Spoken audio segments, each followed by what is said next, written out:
Thank you, Grandfather, for teaching me to be a warrior. Thank you, Great Spirit, for not making me a civilized man. And thank you, Lady of Fire, for showing me the way of fire. These are the things I have learned. They are known as the rites of the Eucharist. They have existed for more than 2,000 years, and they are one of the most important parts of the Christian religion. The rites of the Eucharist are used by Christians in the act of Holy Communion with Jesus, the Son of God. As we discuss the actual meaning and intent of the rites, it will not take a great deal of thought to realize that they constitute nothing less than holy cannibalism.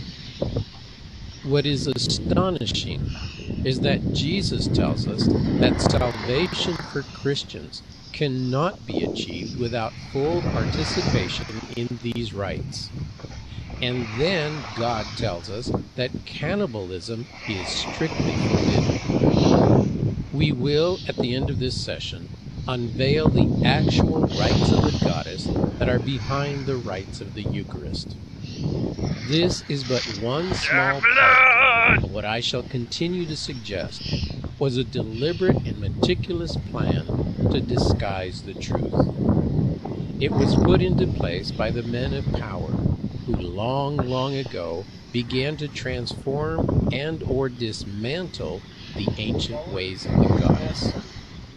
They did this in order to establish themselves as the chosen ones who were the direct link between the masculine divine and humankind. I shall demonstrate that the men of power transformed one of the most sacred rituals of ecstasy of the goddess and turned it into a hideous and monstrous ritual that is a central part of their religion. What is most remarkable is that they have persuaded their followers to accept the ritual blindly, without question, even though, if accepted at face value, the rites are horrifying.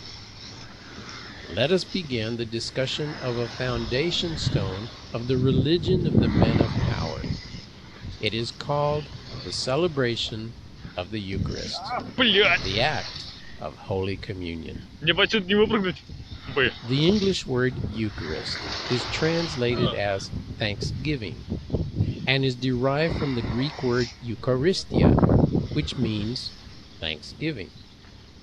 While it is generally used in direct connection with the Last Supper of Jesus and his disciples, the word Eucharistia does not appear anywhere in the New Testament or the Old Testament.